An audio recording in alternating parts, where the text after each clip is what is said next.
You're welcome. Over there? Okay, better yet.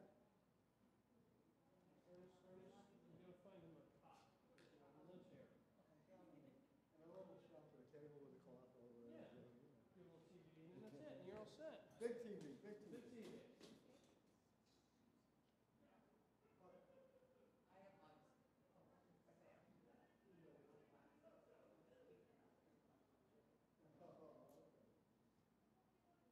Yeah, they're not bad. It is, did I say UMass? It is what it is. Alright, hopefully they got the stream. Alright, we're gonna have to take this guy's line.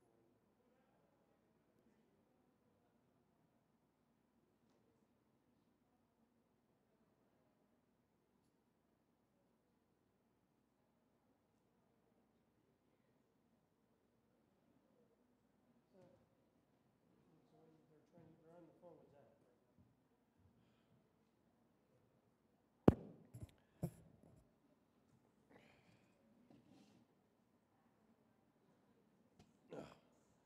Go grab a.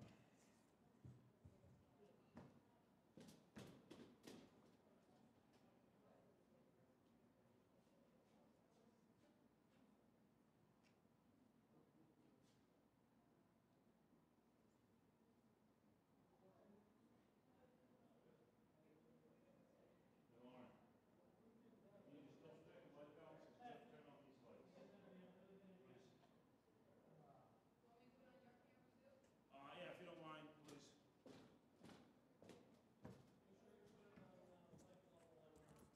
Yeah.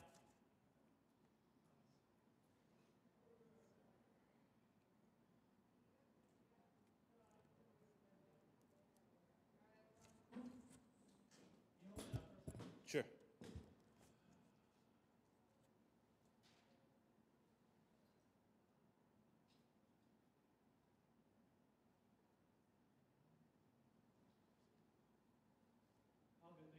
Lauren, you good?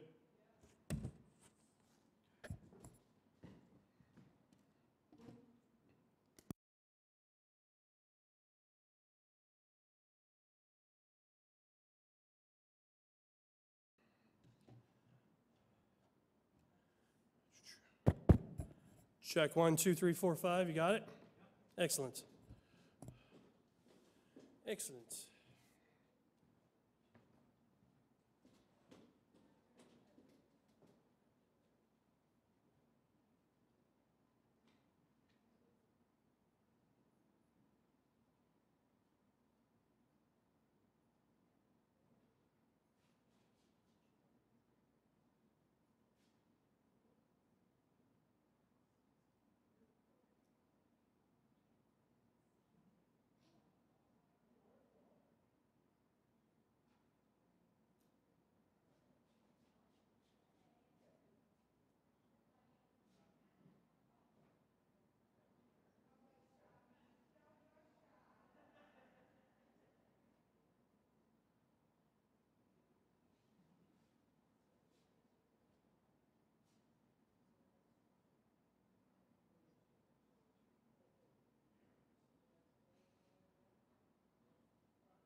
Good afternoon, everybody.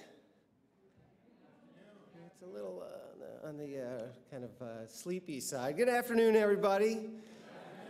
We're in for a treat today, a treat that spans across decades, a treat that's as timely as almost any topic that we can think of. And we're really excited. There'll be opportunity for you to ask questions, to be part of this conversation. And so why don't we just get started? I'm David Cash. I'm the Dean of the John W. McCormack Graduate School of Policy and Global Studies, and one of the deans who's involved with the Sustainable Solutions Lab here at UMass Boston, which is looking at the nexus of climate and equity.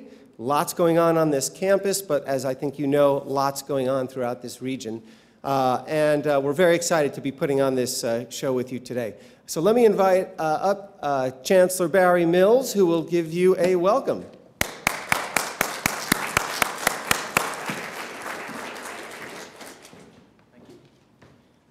Well, welcome everyone. It's delightful to welcome you all here. So I am the interim chancellor of UMass Boston, and I've been here only about 6 months.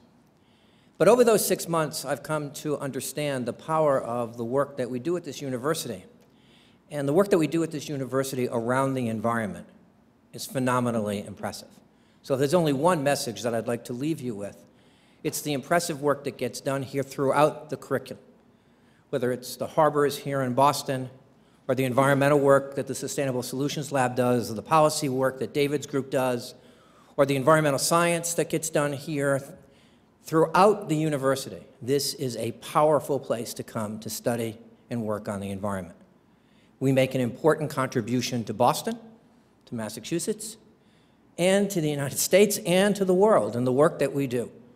And so as I talk about UMass Boston and get people to understand what it's about, we're sort of the best well-kept secret around.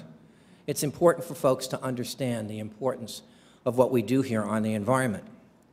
Secondly, a big part of the mission of UMass Boston is social justice. And when one thinks about social justice on some college campuses, many college campuses in fact, the issue of social justice and the environment are quite separate. People think about the environment, and they think about social justice, but not all the time the same crowds. And the fact of the matter is that environmentalism is at the heart of social justice, and that the poor in America and around the world are actually the people who bear the brunt of climate change the most. And so this is a place that fundamentally understands its role and its link to the social justice mission that the university has. And the connection to the environment is fundamental to that mission. And so I'm delighted to welcome you all here. There are many, many important people here, but when an alum comes back to speak, that's a big deal. So Gina McCarthy, welcome back to UMass Boston. We're very proud of you. And very proud of the service that you've given to the country. I'm delighted that you're all here. It's going to be a great day. Thank you for coming. Thanks.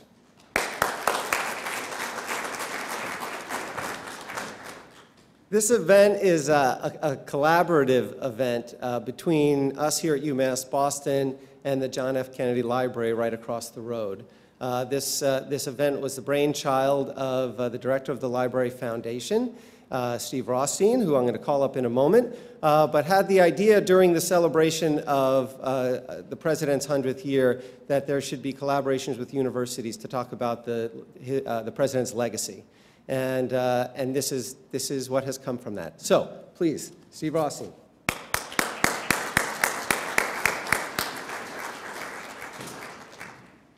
Thank you, David. Thank you, Barry. Thank you, all of you.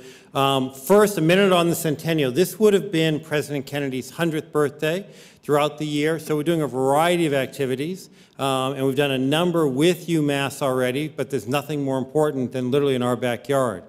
For the students in the room, I want to let you know, if you haven't had a chance to visit yet, with your student ID, the library is free, so I encourage you to come at some point to take a look at the exhibits and other things. What I want to do is talk about some of the key elements of President Kennedy's legacy, and clearly one of the areas that was paramount to him was the role of innovation. And he talked about it in terms of the space, but obviously some of our other speakers are going to talk about it as it relates to today's conversation. So what you're going to show you in just a minute is a 2-minute clip or a 2.5-minute clip from Rice University, where President Kennedy talked about going to the moon in an incredibly important way. I encourage you, if you want to see more, if you go to our website or YouTube, you can see the whole speech there. But just to put it in perspective in terms of his commitment to innovation. So when he said we were going to go to the moon, the first capsule that went up, which actually is at the library, so if you want to come and see it, you can.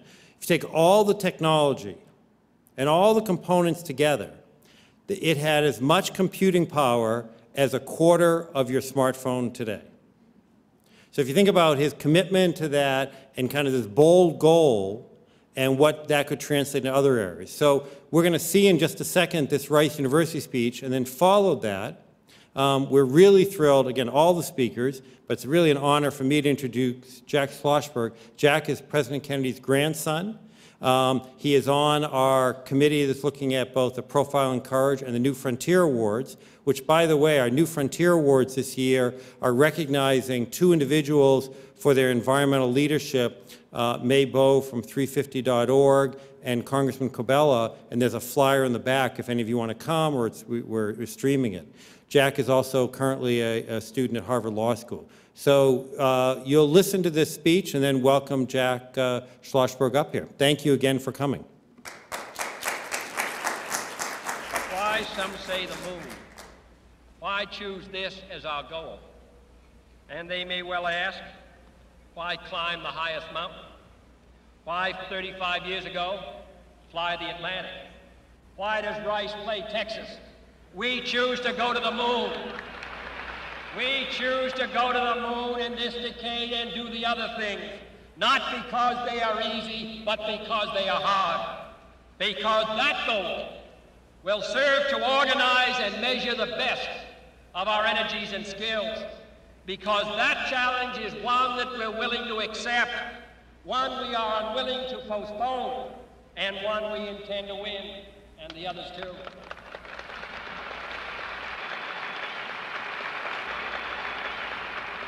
We shall send to the moon 240,000 miles away from the control station in Houston, a giant rocket more than 300 feet tall, the length of this football field, made of new metal alloys, some of which have not yet been invented, capable of standing heat and stresses several times more than have ever been experienced, fitted together with a precision better than the finest watch, carrying all the equipment needed for propulsion, guidance, control, communications, food, and survival on an untried mission to an unknown celestial body, and then return it safely to Earth, re-entering the atmosphere at speeds of over 25,000 miles per hour, causing heat about half that on the temperature of the sun, almost as hot as it is here today, and do all this, and do all this, and do it right, and do it first before this decade is out, then we must be bold.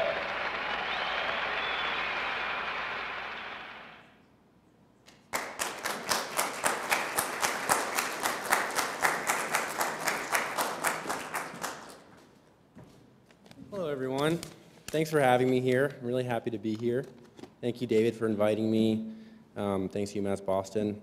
That's always been my favorite of my grandfather's speeches. You see his whole personality. He's funny. He's cracking jokes while he's challenging us to send a man to the moon, and he's improvising clearly, and it's just a very dynamic speech, and I listen to it every time I don't want to do my homework, and then I think, okay, I bet it's really hard. I better do it.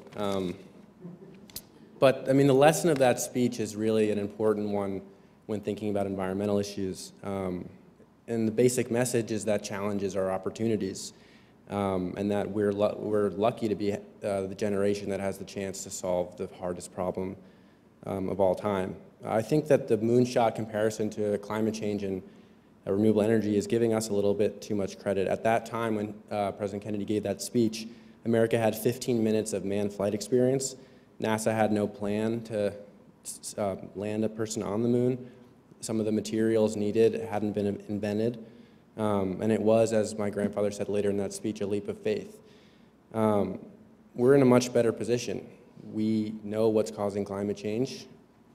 greenhouse gas emissions. We know that what the solution is, energy policy, and we have the renewable technology that we need to replace fossil fuels. So what we're missing is obvious. It's the political will to implement solutions. And I don't think there's two sides to this issue. I don't think anyone here does, and I don't think that that's the reason why we're not addressing the problem. The number of people who disregard climate science is not so much greater and more powerful than those who do. The issue is our perspective, of course. We have to choose to see climate change as President Kennedy saw the moon landing. It's only scary if we sit and wait and do nothing about it. It was only scary in 1960 for the Soviet Union to control space if America decided that it would cede space to the Soviet Union. So we have to see climate change as our chance to solve the greatest problem of all time. The moonshot teaches us that lesson. Of course, we can't ignore the reality that our current administration ignores climate science, has got the EPA, and gotten out of the Paris Agreement. But that's no excuse for our own inaction. It just makes the challenge harder and even more worthwhile. So I'm excited to be here. I'm excited to be surrounded by people who share this point of view. And yeah, thanks for having me.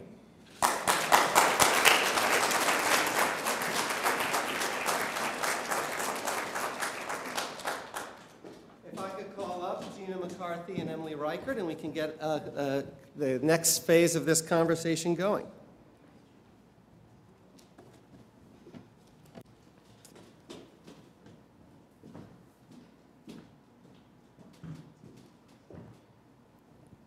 So I'm going to give, yeah. We're gonna too comfortable? Yeah. Can we get one of the hard chairs up here first? I'm going to do very quick introductions. Their bios are online. You could find out the deep stories, but I'm just going to very quickly go through some of the highlights. I think many of you have heard of Gina McCarthy, most recently as the former EPA administrator in the Obama administration. But she had also been a longtime state government policymaker and regulator and implementer in Massachusetts, which is where I got to meet Gina, which was an honor and a pleasure for me. She's always been an inspiration, as you will find out why. And then she went on to be the Department of Environmental Protection Commissioner in Connecticut. And among her many different accomplishments was she was really on the ground floor of starting the Regional Greenhouse Gas Initiative, which was the first cap-and-trade program that really went into effect. And she started that when she was in Massachusetts and brought it to fruition when she was the DEP Commissioner in Connecticut. So it's a complete honor to have you here. I don't want to go through the whole list of all of your accomplishments. Let's just leave it as Gina is sort of the Beyonce of climate change. Is that fair? That is the coolest thing ever. You're going to have to dance later, by How the way. much money does she make for filming? Emily Reichert, a rock star in her own right, is the CEO of Greentown Labs. This is a clean tech incubator in Somerville. She's been the CEO since the beginning, when it was formed in, what, 2009, 2008? Actually, it was CEO about a year and a half into its founding. So it was okay. founded by entrepreneurs. Founded by entrepreneurs who realized we might be smart engineering geeks, but we need someone even smarter who can help this machine run. Is that fair? But of course, she's a geek in her own right as well. She's a PhD in chemistry and an MBA, so the perfect combination to be leading an organization that's at the cutting edge of innovation and technology development to solve the biggest problems of our day. So it's wonderful to have both of you here. Please join me in welcoming Emily and Gina. So let's just start. We're going to get to the clip in a little bit, but just give us a little sense of when you get home at the end of the day and you're asked, well, how was your day? And you want to talk about, well, what happened during the day and what was an accomplishment? What do you feel good about? What do you say? Gina? David, I say that it's different because I'm in a transition from having worked in government for 37 years, but it's you know, I'm in a really interesting place right now, more interesting than I'd like it to be, frankly. But I've been doing great because I started off when I left the Obama administration doing fellowships both at the Harvard Institute of Politics and the School of Public Health, because really, I don't know whether everybody realizes, but environmental protection, the way that I do it and the way that EPA and it does it is it's really a public health challenge. Yeah. It just boils down to how do we keep people healthy and safe, and how do we also protect the natural resources that we all need to thrive and survive. It's not rocket science, no pun intended, but it's difficult, and I think Jack phrased it well with the challenge of climate change, and I think the wonderful thing about what I've been doing is I've been spending a lot of time with young people, and it's inspirational, and it's what really allows me to get up in the morning, never mind come home at night. You know, I sort of get up in the morning and take about 10 minutes of listening to my husband yell at MSNBC. Then we sort of get over that, and I tell him to shut it off, and then I yell for a while, and then we, you know, move on with our day. And so it's just great to be with young people because they still have that fire in their belly. They still believe in social justice, you know, the way I can remember it, and I'm so grateful. Because what's happening in DC is transitory. What happens in our lives every day is what really matters. And we will survive and we will thrive. But we got to maintain our energy and our focus and attention. And we got to stick together. All right, so that was it. That's it. Emily? Well, as David mentioned, it's an honor every single day that I'm able to get up and go to work to be running the nation's largest clean technology incubator located right here in Somerville, Massachusetts. And I hope everyone in this audience eventually makes it over and is able to meet with some of our entrepreneurs. Now, at Greentown Labs, we're supporting companies that are doing really hard things. And I think that what gets me up in the morning and what is most exciting to me is when those companies that are building the physical products that are going to help us with this energy transition have a win, whether it be that they've found a new customer who's interested in their product, or they've signed a new partnership, or they have done a test in the lab that worked, or they've raised some money. All of those little wins, to me, are kind of what keep me going as the leader of this incubator. And I think it is so important for us as a society and as the people sitting in this room that no doubt care about the climate change issue to be remembering that there's going to be a lot of little wins that will lead up to the big change that we know needs to happen and that we know is coming. Now, for the entrepreneurs at Greentown Labs, all really 58 companies worth of folks that are doing this every day, you know, they are fighting every single day, running towards a wall, trying to get up and over with their company and with their technology. And sometimes they hit a wall and they bounce and then they have to turn another direction and run. And for me, seeing that enthusiasm and excitement, and it is mainly those kind of that generation of millennials who I'm surrounded with every day, that is what keeps me going. That's what keeps me excited. And as we expand, some of you who know Greentown may know that in 2 weeks from now, we'll be opening our Global Center for Clean Tech Innovation, an expansion in Somerville, 55,000 more square feet, so that we'll have 100,000 square feet under management and be able to accommodate 100 startup companies.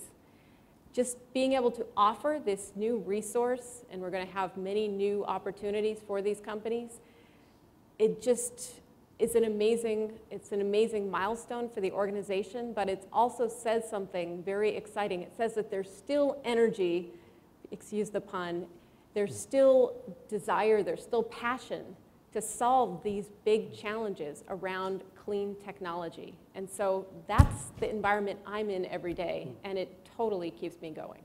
So you mentioned, you used the term challenge a whole bunch of times, Emily. I want to build on a point that Jack was saying when, part of the quote from the president's speech was, we chose to go to the moon in this decade, not because it is easy, but because it is hard. And Jack kind of outlined some of the challenges that engineers primarily faced then, right?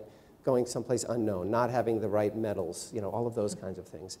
And then Jack said, but we have all that now. You know, we have wind, we have solar, we have electric.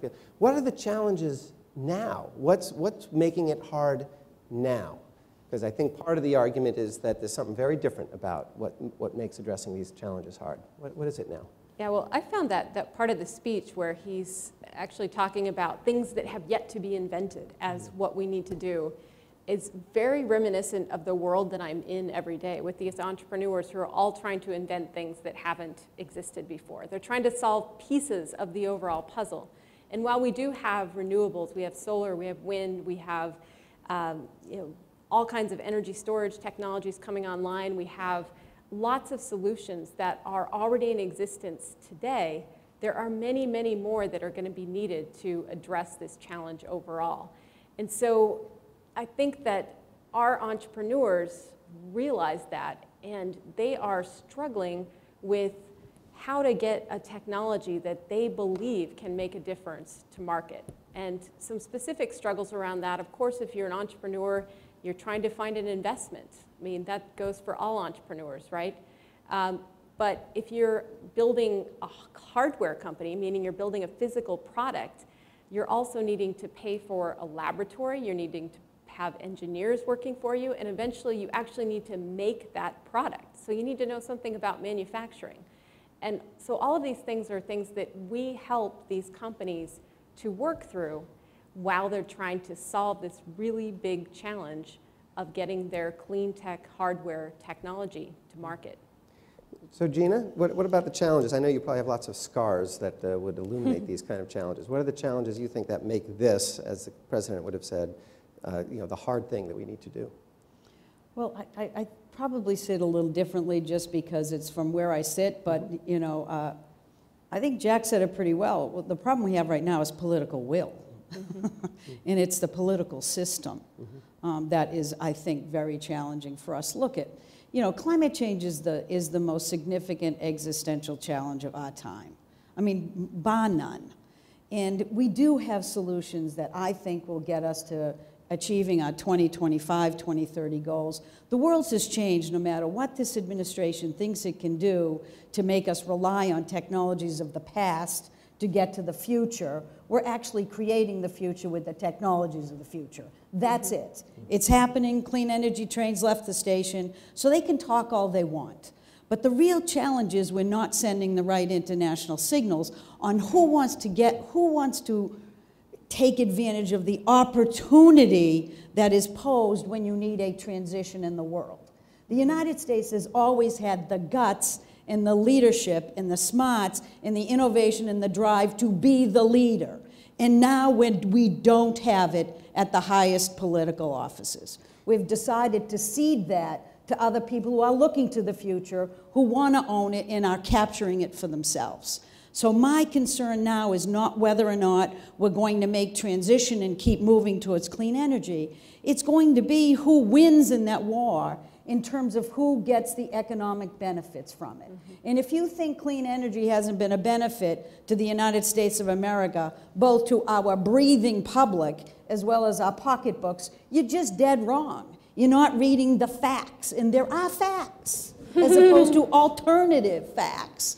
You know, this is where the jobs are. This is where our future is. This is where the economy is growing. We have learned to decouple economic growth from our ability to keep carbon pollution low. We don't have to grow in dirty ways anymore. Hello, this is the century. We need to grab it.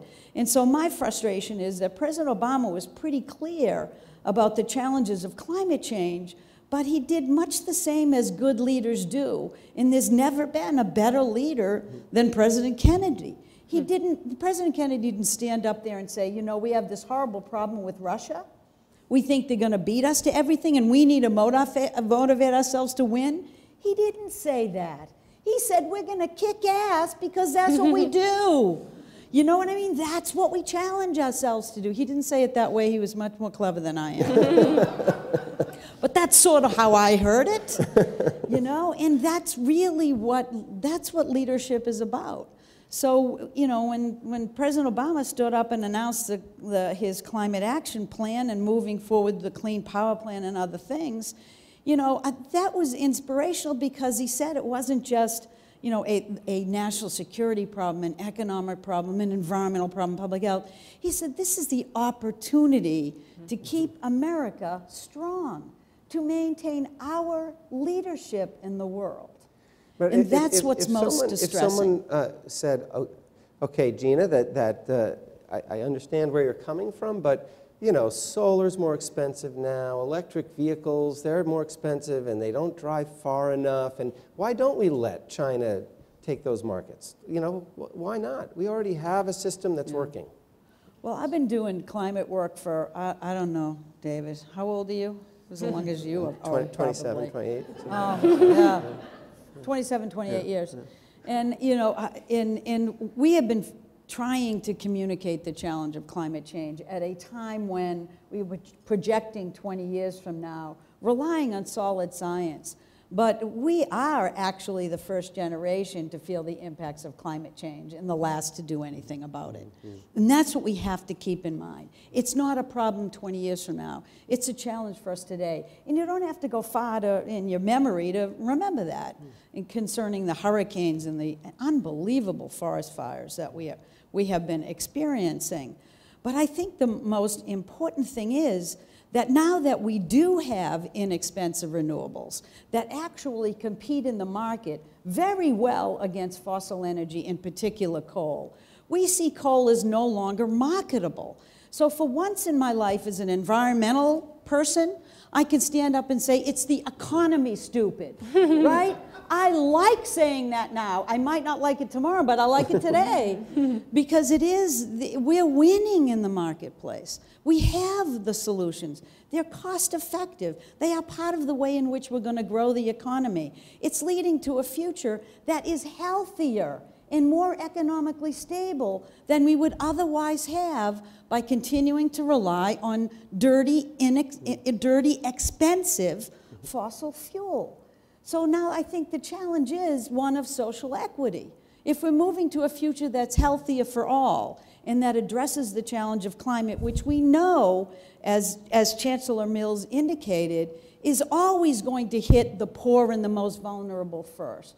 The question is, how do we deal with those parts of the country that are left behind? Not to bring the rest of us to be left behind with them. Let's figure out what the economy in West Virginia ought to look like. How do we raise everybody up instead of sinking our own ship as a whole? That's the challenge we have to address. What do you think, for both of you, Emily first, what do you think are some answers to that question? How do we do this? How do we bring people in West Virginia along? How do we bring people in our own communities? What are some guideposts? What are some principles that government or business should be thinking about? Well, I think that when you look out and you see what the nation as a whole believes, you see that about half or over half believe that climate change is man-made, and that's not as high as it perhaps could be relative to where it is in other countries. But then you see 65 to 80% of people do believe that we should be using more alternative energy versus using fossil fuels. So that gets more encouraging. So why is it that people don't do something, or they don't want to believe that climate change is somehow affecting them? I think it's just often not top of mind for people, unfortunately. I think that we, in a way, as people that work on this, we don't get out of our own coast or our own blue states often enough. And maybe Gina does more, and she can probably speak about that. But I know most of the audiences that I talk about climate change and clean tech and energy are folks like the ones in this room, and you've already bought in, and so that's great. But how do I get all 200 of you to go out and talk to people that maybe don't disagree with or don't agree around the Thanksgiving table? That's the type of question I'm asking myself. I don't know that I have the answer to that, but I feel like there's got to be a much broader audience, and that we need to talk about these things in a way that we're using the right words, that we are using the right way of communicating to a much broader audience who will see benefits if clean technology is brought into their regions. How did you do that in West Can I- Virginia? Oh, yeah, well, go ahead. Yeah, can I just bounce off of that? Yeah, Because, yeah. Emily, I think you're absolutely right. I think one of the major mistakes we've made on climate change is that it's always been, the environmental community early on posed it as an issue where the main visual that they presented was polar bears. And we have not been able to get rid of that as the visual. And it's really not about polar bears. It's about our kids. I want a visual of my kids, my 3 adult children, and hopefully my future grandchildren. Because that's really what's at stake. And I think we've just messaged it all wrong. I think we've failed to make it personal. And part of, and it is personal because it is the greatest public health challenge we face. It's going to exacerbate all of the challenges of us living safely right here on this coastline. It's going to challenge us with all of the $1 billion that are outside the economic budget of the United States that we're going to spend every single year over and over and over. It's going to challenge us to continue to deliver clean air and clean water. These are the challenges that we have to recognize, and these are all personal issues. We haven't made them clear. And right now, unfortunately, climate has become, part of one party's political agenda as a result. And you have an administration that, frankly, is seeking more to divide us than unite us because they feel like they're only beholding to the people that voted for them. And that's not how the United States works. Once you take office, you work for the best interests of the United States, not just who voted for you. So there is a real challenge that we're facing right now, but I don't think it's a challenge of climate science denial. That's not it. It's a challenge of who's winning and who's losing. Can I read one quote from President Kennedy? Of course. Because this is my third event that I've done for the 100th anniversary. My favorite was my first. I did it at the Kennedy Center. Do you remember? I was there, Jack, and I was representing President Obama. And I gave a little speech. And it was really fun afterwards to be sitting with some of your older relatives telling me how cool my accent was. I thought it was really great. I thought they had a pretty cool accent, too. But anyways, President Kennedy once said, and this is the difference between leadership and, frankly, what we're struggling with right now. And it says, let us not be blind to our differences, but let us also direct attention to our common interests and to the means by which those differences can be resolved. And if we cannot end now our differences, at least we can help make the world safe for diversity. For in the final analysis, our most basic common link is that we all inhabit this small planet. We all breathe the same air. We all cherish our children's future, and we are all mortal. We have lost faith in our ability to connect people by focusing on what we all care about and what our common values are. When we can do that and relate it to climate change, it won't matter what any one person in DC says. We'll be able to generate the energy we need to remember that this country is we are all about the people here. And that's what we have to remind ourselves. And when we do that, we'll get over the partisanship of this and move it forward. And frankly, I see it now happening. Yeah. I see it happening in cities and businesses. It's just difficult to not get overshadowed by the pessimism and the divisiveness that we see in the Beltway today. But we have to get over it because that's not America. That's not the world that I live in, and that's not the country I or any of you are going to tolerate. Leaning on the quote from the president, how did you communicate? Give us a story of how you communicated that when you were in West Virginia or you were in South Dakota or a red state that probably were being very skeptical to what you were bringing. How did you approach Well, David, you probably know that I'm one of the things I wanted to mention is hello, fellow Beacons, by the way, because I went to UMass Boston, and proudly so. I studied, thank you. I studied social anthropology, and so all of my expertise in primitive societies have led me to great success in government. I just wanted to know that, particularly when I had to testify in the Hill. So that was really good stuff. But honestly, I do credit the work at UMass Boston with my fearlessness when it comes to differing opinions.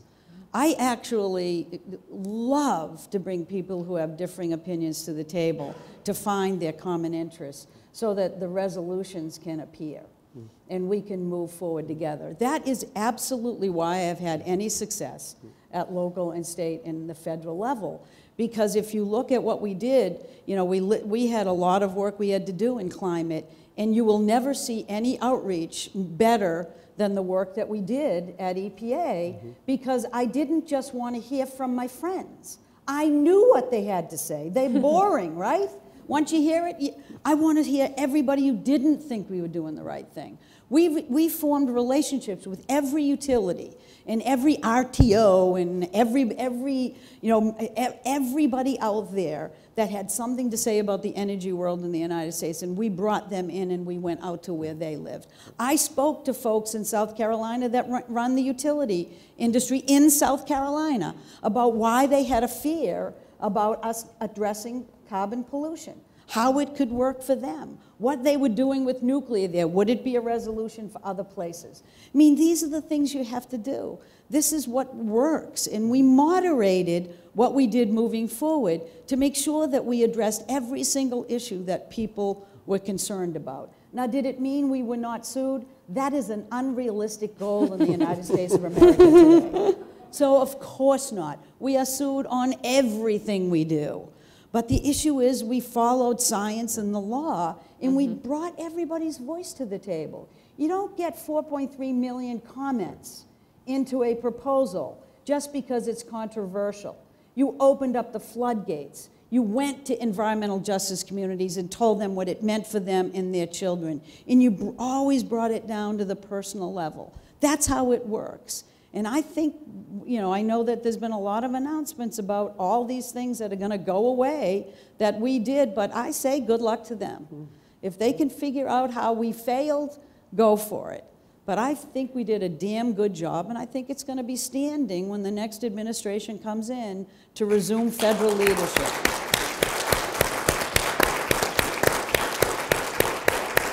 And I can use these kind of cuss words now because I'm Gina released now from I'm unfettered from government service.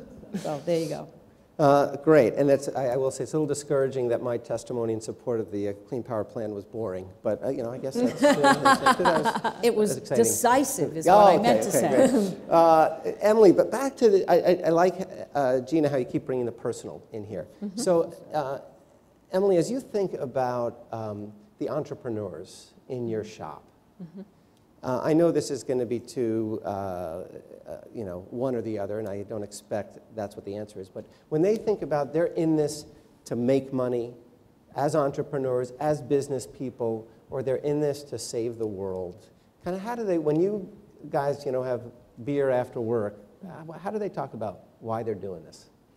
So I think it's really interesting to understand the kind of community that's been created at Greentown Labs. And it really was founded by entrepreneurs.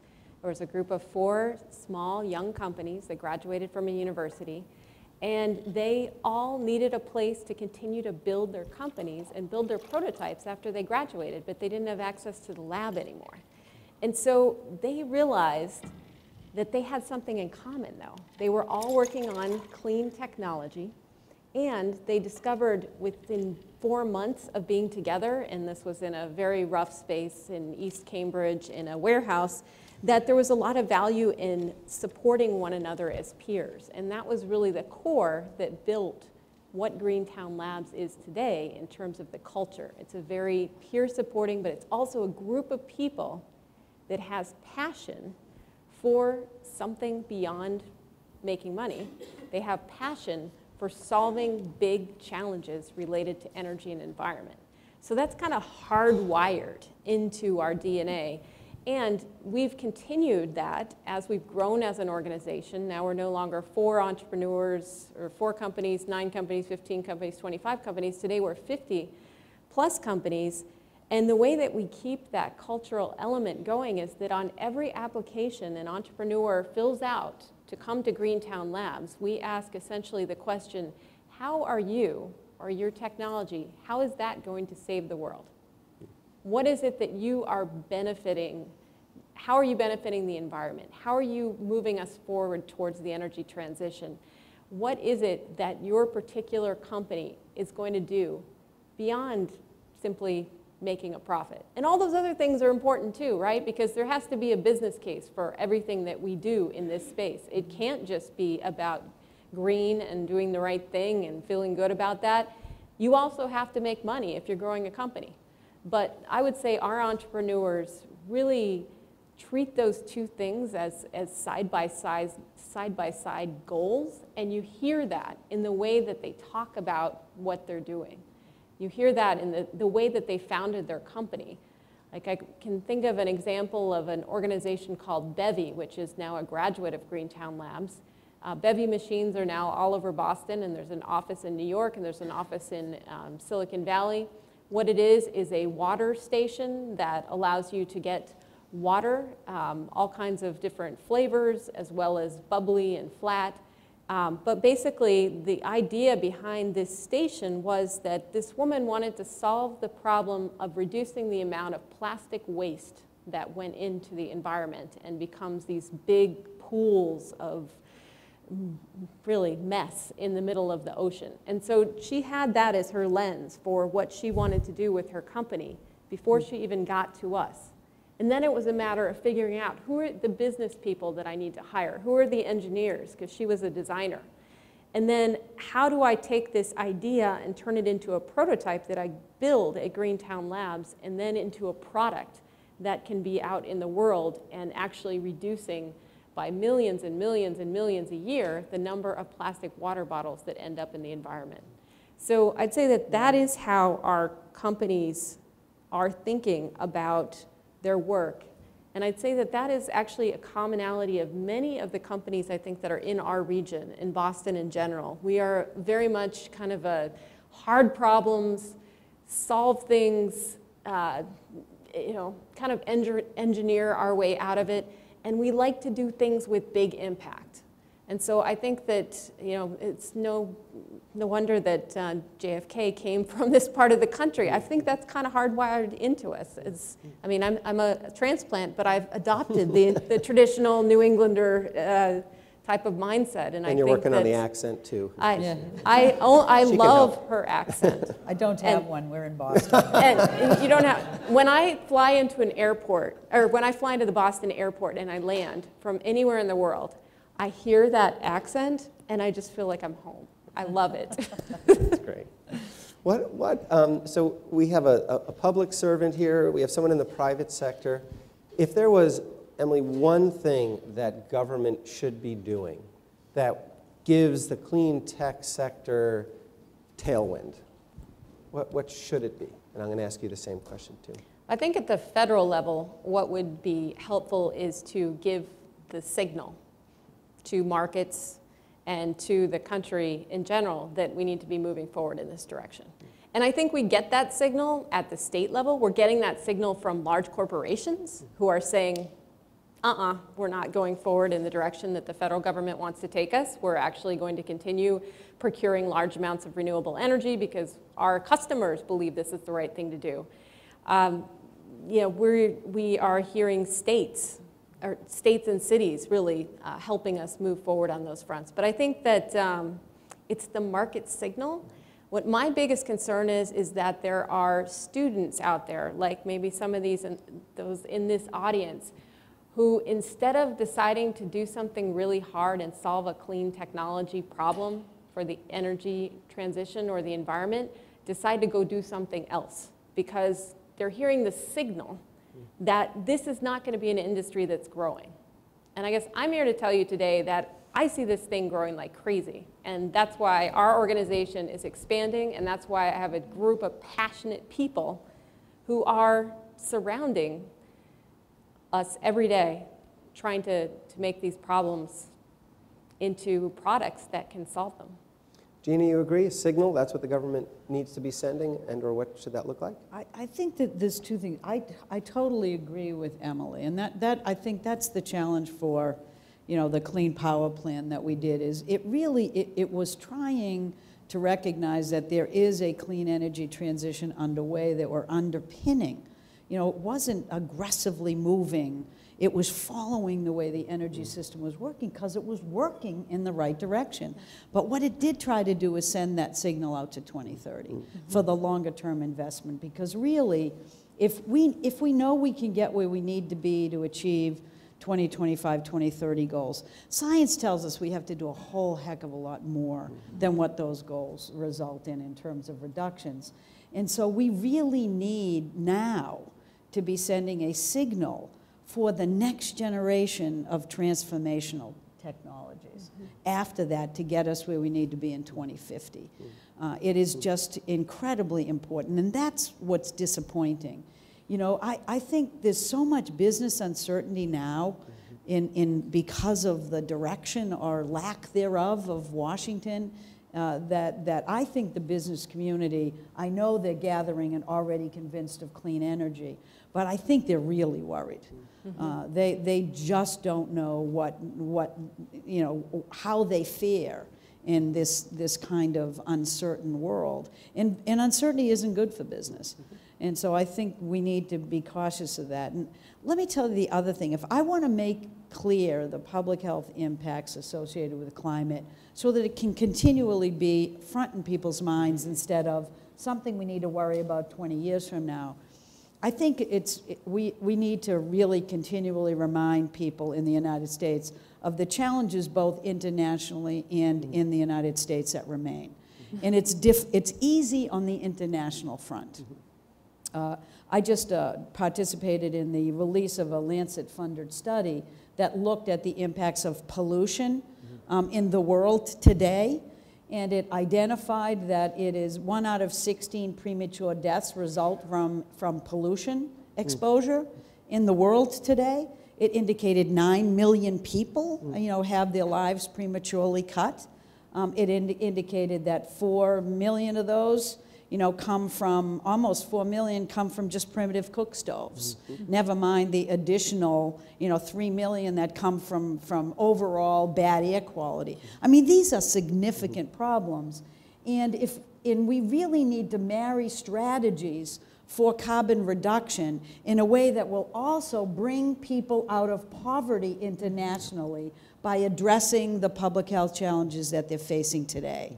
So I'm trying to get a lens on this that isn't just making it personal 20 years from now, but making it personal today, and giving the developing world strategies for how to chart a low-carbon future that addresses public health problems that they experience today. Because then I'm not asking them to forfeit their investments for something we did that caused the damage to the world. I'm telling them poverty is your biggest challenge where environment is concerned. That's what you need to address. And if you can do it by bringing carbon pollution down that brings other traditional pollutants down, then you win today and we all win tomorrow.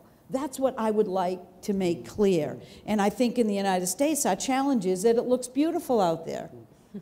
Well, does anybody remember that it didn't look beautiful when I was growing up? I swam out there, which explains why I've had difficulties as I've gotten older, probably.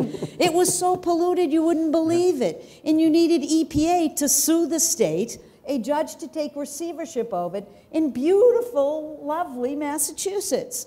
So if you think right now we don't need a strong EPA to remind us of the challenges that continue and why we can't devolve to every state on their own or every city on their own, we need to make that clear.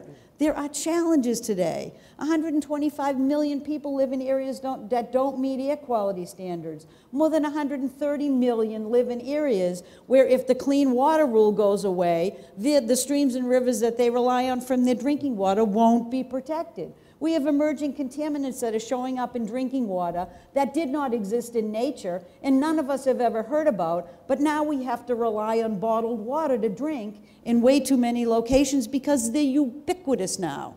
So there's challenges today that we need to remind ourselves of and address that will continue to keep our focus on the environment and on climate change, and that's important for us today and for tomorrow. Yeah. But both of you have traveled internationally dealing with these kinds of issues. I know that Greentown is creating a network of international partners.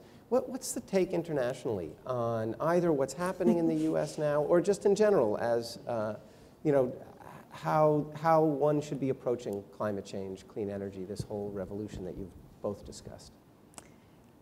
From everything I can tell, everyone else is sold.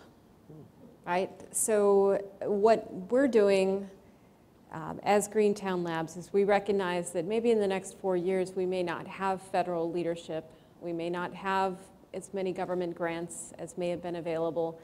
So we're trying to think about, well, if this market isn't quite going to be ready when our entrepreneurs need to get things out into the market, are there other markets that will be ready? And so we're forming partnerships with organizations in Europe.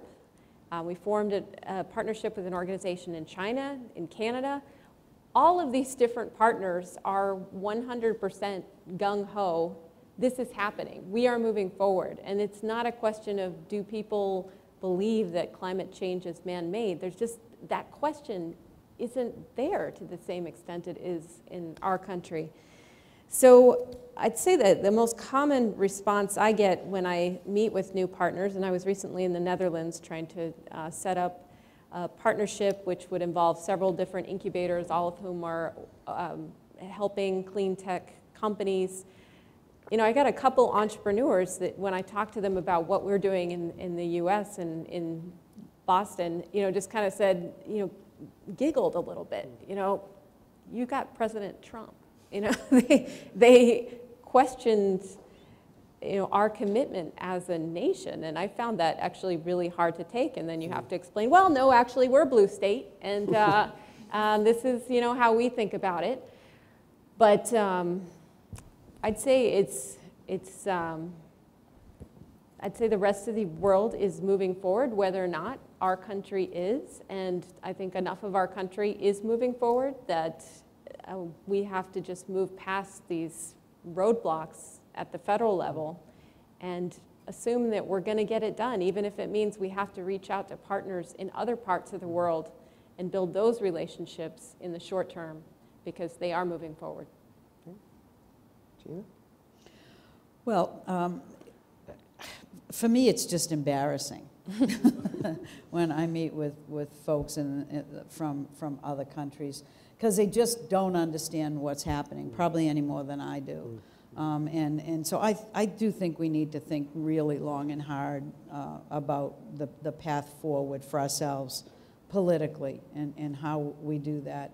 But, you know, I think the one thing that makes me feel pretty good is that, you know, as I've mentioned before, we continue to make progress. You know, over the 8 years of the Obama administration, we reduced our greenhouse gas emissions in the United States down to 1994 levels. That's pretty good. You know, we did it while we continued to grow the economy for 75 straight months and created 1 million jobs. So it was not a painful experience. And that is going to really be continuing. But here's what I find interesting is I mean, we talked about clean energy. Well, I want to talk a little second about transportation, because this is where I've had some conversations internationally and where I'm watching with great interest, because if you remember, we really moved forward to push clean cars into the agenda here for the United States through a couple of long-range rulemakings that we worked on with the automakers. They really agreed to them, and we moved forward. Well, when the new administration turned over, their lobbying wing went to the president and said, well, we don't like any of these regulations. He said, okay, let's get rid of them. So all of a sudden now they're in the worst position imaginable, because it takes 11 years for them to plan new model years. So they created their own tremendous uncertainty, so that now some of the automakers are involved with aligning with some of the environmental constituents and asking them to basically, essentially, never mind. You know, like Rosanna Dana, you know, never mind. So, but what's really interesting is you've got Tesla that now Tesla, the electric car company, has assets that are of higher value than Ford and of higher value than General Motors. And you have the EU that has decided that they are planning to ban the internal combustion engine by a date certain. I think they chose 2040. Now you have China, who raised the issue and said, you know what, that sounds like a good idea for China as well. And China has BYD, which is one of the largest electric car companies that has spent oodles of money looking at really good car batteries so that they can compete now in Europe and the United States. So Mary Barra, who's the GM the CEO of GM, I almost said the GM of CEO, that would have been good. Whatever. The CEO of GM flies to China about a month or so ago to convince them that, you know, this banning of the internal combustion engine may be a little bit premature, you should probably rethink that. Apparently it was not a successful trip because when she came back, less than a week later, they announced 2 new model electric cars and that probably the internal combustion engine will be banned. Well, hello. But you know what that tells you? Is that China is controlling the car industry in the world, not just China. So we have to get real, right? If we want to compete, we have to do what federal governments do, which is to promote research, spend money, send the signals, get the infant technologies out in the market with all the great energy programs we have like DARPA and ARPA-E. This is how you do it till you can get them marketable. And so we cannot continue to seed all of this wonderful innovation to allow China to be the world's strongest economy at any point. It is not to anybody's advantage today or tomorrow. And although, you know, we work with China a great deal, and I'm happy that they're providing leadership, I'm just not happy that that economic and the strength that comes with the best economy in the world may be ceded to somebody, anybody other than the United States. We have time for questions, and I think, is there a microphone back there? I think Diane's getting it. So if you have a question, we'll bring a mic to you. Over here. And if you could just introduce yourself, that'd be great. I got it. Thank you. Is this working? Is that working yet? Yeah. Go ahead.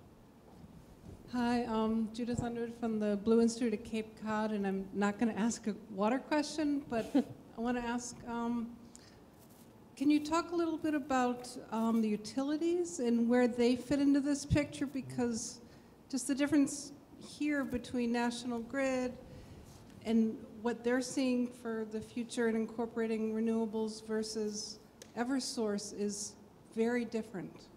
And it's going to have a huge impact, and I'm sure it's going to have a huge impact in the entrepreneur world as far as scaling products, right? Great. Well, want me to take that? Okay. Let me give you an example. The day that the administration announced the proposal to roll back the Clean Power Plan, listen, I just want to make sure that everybody understands that executive orders don't trump rules, even if Trump signs the executive order, right? They don't. You need to actually do a rule to undo a rule. So there's a big public process for all these. Get involved, get engaged. It's going to be a long time before these things play out, and certainly they're all going to end up in a court no matter what, because that's what happens. But, to answer the question that I've totally forgotten. Oh, yeah, utilities. Utilities. When the Clean Power Plan rollback proposal was announced, the utilities actually spoke up. And 2 of the largest utilities that have tended to have the most polluting sources predominate in their company is Southern Company and AEP. 2 of the biggest in the United States. Both of the CEOs said it would make absolutely no difference in the way in which they were investing. That in their world, it goes to the cheapest in renewable energy is where it's happening, as well as energy efficiency.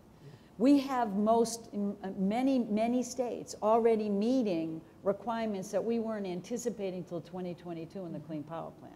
And states are continuing to have energy efficiency standards, renewable portfolio standards. Cities are doing this.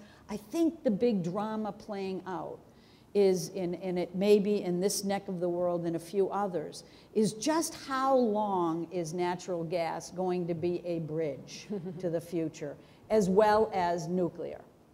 Those are the two challenges that are really being played out front and center. It's not whether or not renewables are going to win in the end. You know, honestly, and I think that we have learned lessons about building infrastructure with the idea that it's going to be the best for 20 years. And we ought to think about how the industry is changing and what's best for 15 years from now and for 20 years from now. And so that's the drama that's playing out. But I don't think it's a question of where the world is going to be in 2030 or 35.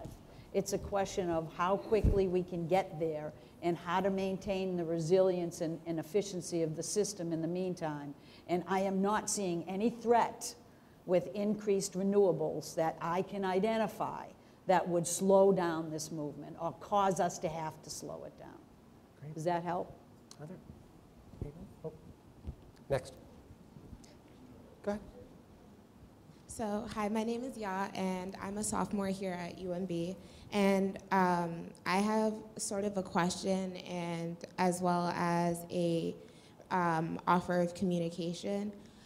So both of you guys discussed that markets are important with signaling the federal government to set wind so that markets would be available and invest in some of the environmental resources we already have and work on future ones. But you guys also discussed looking for new markets. As a student, well, not student as well, but as a child of African immigrants, my question comes to why not Africa? You don't need Africa entirely, as we do have our own problems with corruptions and leaders, but working with smaller countries such as Senegal, mainly Ghana, where I'm from, but just talking about the promising future of Africa's economy is always on the lips of markets today. And you talk about how you want new markets and you want current markets to work with you already. So why not tap into that potential within Africa? It's a win-win.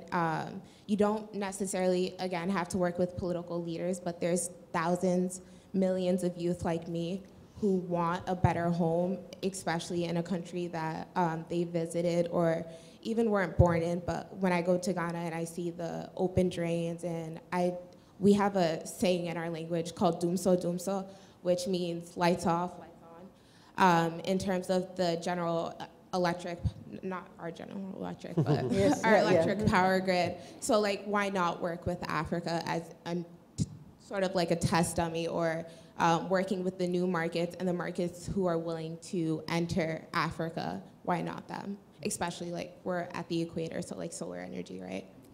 So I think there are a lot of entrepreneurs who are aiming exactly at that market. And in fact, we have one company within Greentown Labs called Reichert that is deploying their product in Nigeria right now.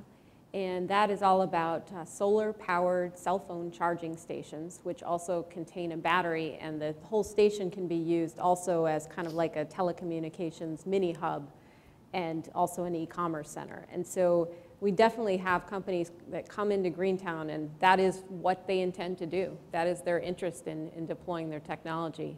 I'd also say that we are very much looking for partners. I have a partner in Kenya right now. Actually, I've just joined the advisory board of an organization called Gearbox, which is a hardware incubator in Kenya, in Nairobi, But I'm definitely looking for more partners. We like to find partners on the other side so that we can have our entrepreneurs go and plug into a network on the ground and have connections and be able to meet up with manufacturers, just because it makes the transition process to a new market easier and faster. So I'd welcome any thoughts you have on that, maybe after the talk today.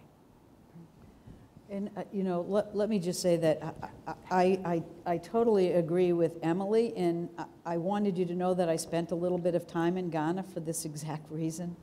I had a wonderful trip to Ghana I think it was early 2016. I went there, no, it was late in 2016. I went there and then I did a trip to Rwanda, which is also very aggressive in looking at new technologies, and I know a few that are blossoming there. One of the reasons to actually, instead of thinking it's a secondary issue, it needs to be a primary issue, because the developing world will, before we know it, be the largest generator of greenhouse gases. If we don't figure out how, in our quest for sustainable development, figure out how pollution gets into that effort, so that we can continue to grow in those countries that need development, but do it in a way that's much smarter and more sustainable than we had, that brings public health benefits today and keeps carbon emissions lower in the future. And there are tremendous opportunities, tremendous. It's really fun to watch. I went there to look at some early work that EPA had done and was working on with the UN Environment Program to look at clean cook stoves, which we brought a lot of advanced technology to Ghana, and some of it has been really quite successful in basically helping women and children, which is really, I think, kind of fun. But there's a lot more room to go in the developing world, and in particular in Africa, is very well attuned in positioning themselves to be the place to go. So it's pretty, I think it's pretty exciting, and I certainly hope Ghana's part of the mix. Hi, just really quickly. Just introduce yourself. Stacy Vanderveer, I'm a faculty member here at the McCormack School. Just really quickly, I'd love to hear from you, since our current president is quite unlikely to give a speech like President Kennedy gave regarding clean energy. I'd love for you to say a little bit more about, as you look to the states, as you look to cities, what would you like to see more of from states who are still trying to elbow their way into the lead on these issues, or cities, even some of the towns here in the Commonwealth? I'd just love to hear your ideas about what you'd like to see as a next wave of how can we keep pushing since we have blockages elsewhere. You want to take that one first? Sure.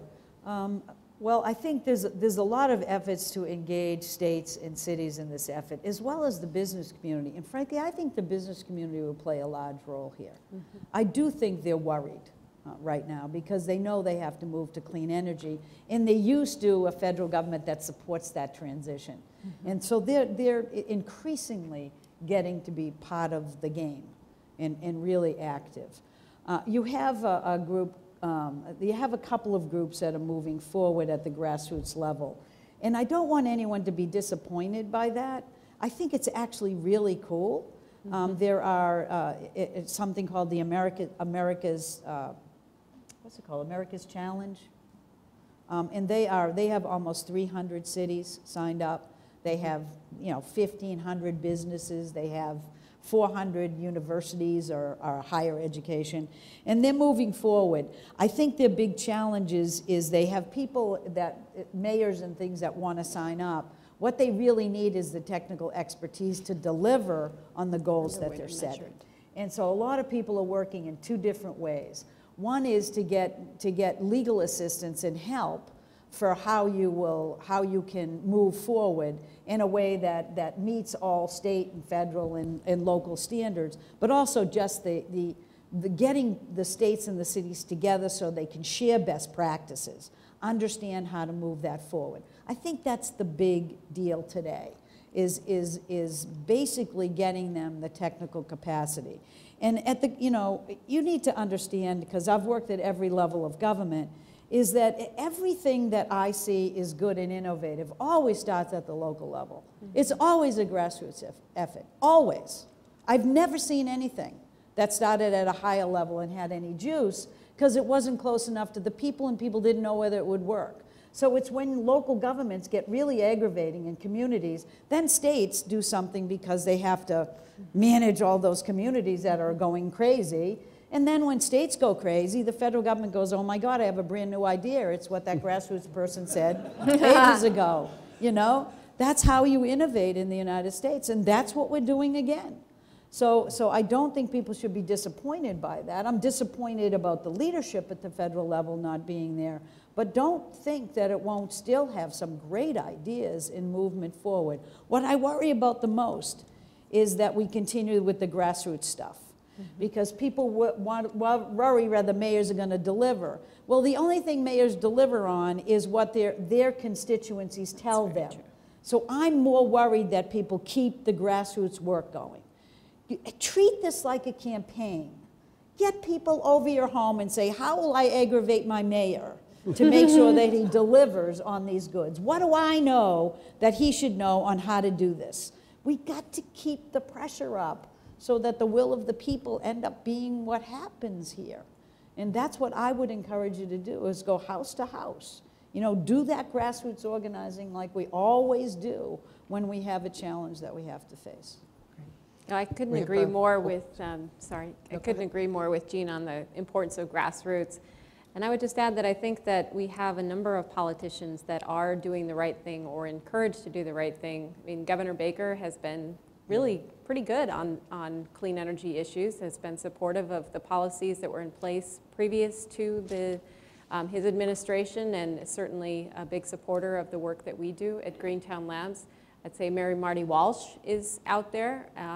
The mayor of our home city, Somerville, has been quite out there in setting 2050 goals relative to carbon net zero. So I'd say that there are many local leaders in our area. There's certainly some, also some senators, state senators that are very active in this area as well.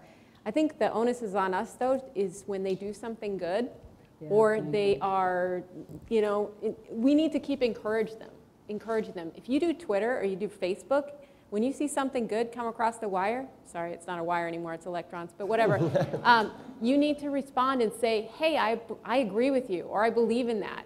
And those little things really matter to politicians. They care about those tweets. They care about that Facebook response. So that's something so simple that every single person in this room does. When Marty Walsh talks about climate and how important those goals are, say thank you. And it's really that simple. They need to hear that feedback. It was actually called America's Pledge. It's part of the We're Still In campaign that I was trying to think of. So there's really a lot going on, and I couldn't agree more. One of the problems that the environmental constituency has is that they're very quick to point out deficiencies and very slow to thank folks who are moving forward. There was information in the Globe yesterday about real investments on the ground in communities that need it most in Massachusetts, and I'm incredibly proud of the mayor for moving forward in those areas to provide real resiliency in communities that otherwise would not have the wherewithal to be able to pull those funds together. It's pretty cool. We are so spoiled living in this area of the country, which is why I am not moving. We have time for one more question. Hi, my name's Al May. I live in Cambridge, and as we all know, the oil industry lobbyists are very strong and still very strong, and are bound and determined to hold on to what they have. What are we going to do about that? I mean, you know, they more so than anybody else, they want to keep where they are now, and we can do all these wonderful things that your companies are doing and the things that are going on. Yep. But if those lobbyists are out there shoving money up everybody's coat pockets, what next? I was worried about what you were going to say for a minute there. You know, I think that has always been a struggle, and it will continue to be a struggle. But the only thing we have to keep in mind is that we're actually winning. You know, I feel like we're big losers right now, right? But we're winning. You know, so we have to take the high road and keep investing in the future. Keep talking to young people who don't remember that Boston Harbor used to be a place where if you fell in, you had a series of shots shortly thereafter. You know what I mean? They've forgotten how far we have come. in how strong we are, in how we can deal with the ebbs and flows. Yes, it's worse than I can ever remember it in terms of an ebb and a flow. But if you remember when the Reagan administration really was out to gut EPA and make significant changes, they messed up. And as a result, the next Republican president, who was George H. Bush, pushed through the Clean Air Act amendments of 1990, which is probably the strongest public health statute ever. Because when you have a yin, you got a yang. I'm waiting for the yang. Great.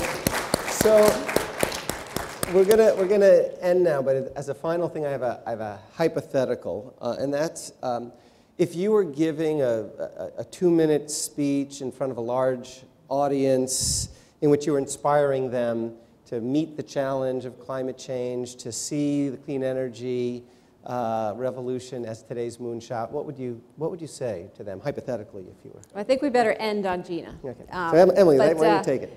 So I guess I would be speaking to an audience that I speak to all the time, which is the millennials. And I feel that this is the audience. These are the people that have the opportunity to really make a difference. They believe differently than the folks that are years ahead of them in terms of whether we should do more alternative energy, whether climate change is an important problem. And so they are the best primed to be making a difference in finding the solutions. And so I guess for me, what I would encourage the students in this room, the millennials in this room, your friends, to think about is that the problems ahead of us related to climate are hard. There's no doubt about that. At the same time, we're making some amazing progress. But it is okay, and in fact, it is a pretty amazing thing to focus on solving a really hard problem. It means you're part of something bigger than just doing a job. And I think that you'll find that in your career, if you have 2 missions, one is having a job, but one is having a mission to do something bigger than that job, you're going to find so much more satisfaction in the life you're going to lead on all fronts. And so I would encourage millennials to take on the big problems. There are so many of them related to energy and environment and other things. And just go for it, because you can do it, and you can make a difference. Thanks, that's great. Gina, if you were to stand on President Kennedy's shoulders and give a speech to a large audience, what would it be? Well, can I cheat? Of course. Oh, good, because I'd like to cheat just a little bit, because I did give a few remarks at another prior celebration of President Kennedy's life when I was at the Institute of Politics, when Jack's mom was there, Ambassador Kennedy, who I had the great pleasure of hanging out in Japan, where we both wore our Red Sox caps. So it was really fun. But let me just give a few of those remarks, and really, because President Kennedy, I felt like, was my president. I think many of you who might be close to my age will remember just how monumental it was to have him elected as president from this area. And it really is a wonderful time to remind ourselves of his vision for a brighter future. And the strength of his leadership was really remarkable, and it was, I think, because of his belief in the power and resilience of the human spirit, and the greatness of America, the real greatness today of America, our science, our ingenuity, our innovation and creativity, our focus and our determination, because he knew that what is still true today is that the world looks to America to lead. And that means that no challenge can ever be seen as being too great for us to face, like putting a man on the moon or tackling climate change. At a time when leadership is absent in Washington, we have to still find a way to lead, whether it's in your house, your community, your city, your state, your region. We have to keep moving forward. And so President Kennedy did something that I would call is, he bet on American science and technical ingenuity. He knew that he could point to the moon and say we would get there, even though he had no idea, and neither did a technology or a technical person or a scientist know how to do it. But he knew that if he challenged, that we would rise to the occasion, because he bet on Americans, on our workers and on our businesses, that we would be able to get to the moon and back. And we have to do the same thing and not let anything that happens today stop us from betting on one another and our ability to get there. I think that President Kennedy would have been extraordinarily proud of the work that we did under President Obama to take actions. And I think he would have understood what Pope Francis called our moral obligation to take action on climate as stewards of our natural resources. President Kennedy had a strong connection to the natural world, to the ocean that he absolutely loved. And one of his great quotes was, "I really don't know why it is that all of us are so committed to the sea, except that it's because, in addition to the fact that the sea changes and the light changes and the ships change, it's because we all come from the sea." And it is an interesting biological fact that all of us have the same percentage of salt in our blood that exists in the ocean. And therefore, we have salt in our blood and in our sweat, in our tears. We are tied to the ocean, and when we go back to the sea, whether it is to sail or to watch it, we are going back from whence we came. And in my life, that's what I feel every time I come to this campus or I go down to Cape Cod. So I'm glad that we can be here talking about climate in the sense of how we cherish the life of just such an amazing human being, never mind such an extraordinary president, and his connection to the natural world in which we live.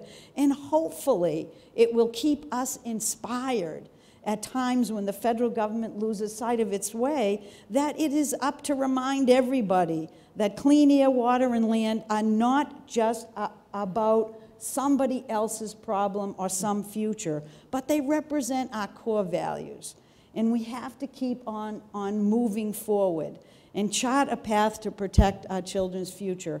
And that we can do that as long as we all remember it is by, of, and for the people that this government responds. And let's make them responsive to our needs. Thank you very much. Please join me in thanking Gina McCarthy and Emily Reichert. Steve Rothstein and Jack Schlossberg, thank you so much, both of you. And Chancellor Mills, I believe he left, but thank you very much. That was great. Thank you. There's refreshments over here. You're welcome to hang out and enjoy the view and continue this conversation.